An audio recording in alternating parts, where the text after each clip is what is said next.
ខ្ញុំអាចរៀងបត់ចុងក្រោយឲ្យមិត្តស្ដាប់បានទេមិត្ត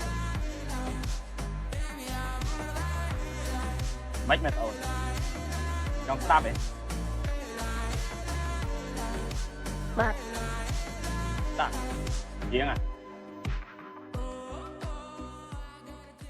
អូបានដំបងមណ្ឌលចិនអើយខ្ញុំសូមលាហើយលាទាំងអាឡាយតាំងពីខ្លួនខ្ញុំបានឃ្លាតទៅឆ្ងាយវល់ខ្វាយនឹកស្ដាយពុំមានពេលឡា